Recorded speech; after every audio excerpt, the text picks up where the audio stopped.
সিভিলিয়ানের মধ্যে তো এখন নেই। বিএসএফের 2টি ব্যাটালিয়ন একই জায়গায়, তো তার মধ্যে করোনা সংক্রমণ বড় মাত্রা পাওয়া গেছে, সেটা নিশ্চিত চিন্তার বিষয়। কিন্তু আমি আশা করি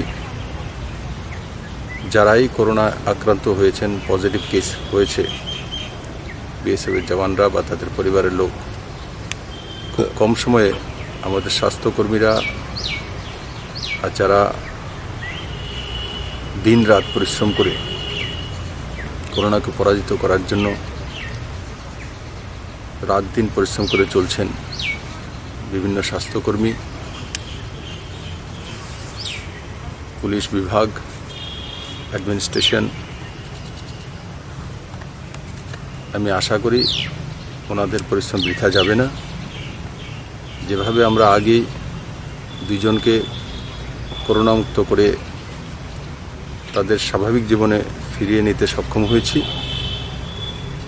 আমার বিএসএফ জওয়ান ভাই বোনদেরকেও এবং তাদের পরিবারের লোকদেরকেও, আমার সমস্ত স্বাস্থ্যকর্মীরা যেভাবে ওই 2 জনকে বাড়িতে সুস্থ করে পাঠাতে সক্ষম হয়েছেন, ওনাদেরকেও আমরা সুস্থ করে ব্যাটালিয়নে বা তাদের কোয়ার্টারে পাঠাতে সক্ষম হব। এটাই আমি ত্রিপুরশ্রী মায়ের কাছে প্রার্থনা করি এবং আমার স্বাস্থ্যকর্মীরা সেটা করতে সক্ষম হবে। सर नया कोई हॉस्पिटल को बेड के जीबी हॉस्पिटल में कोविड-19 स्पेशल एक জোন করা হয়েছে। তার মধ্যে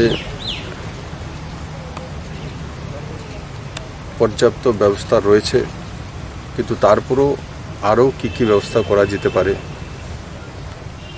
সেটা নিয়ে রাজ্য সরকার আলোচনা করছে স্বাস্থ্য বিভাগের সঙ্গে।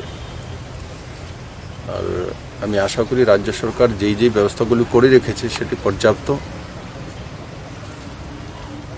আর তার সঙ্গে যা যা প্রয়োজনীয় আরও কিছু লাগবে কেন্দ্রীয় স্বাস্থ্যমন্ত্রী এবং স্বরাষ্ট্রমন্ত্রীর সঙ্গে আমি কথা বলেছি।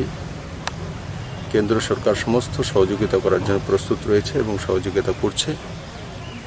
আমি আশা করি যেই প্রস্তুতি আমরা নিয়েছি সেটা পর্যাপ্ত হবে এবং কম সময়ের মধ্যেই আমরা সেই ক্রাইসিস থেকে বেরিয়ে আসব।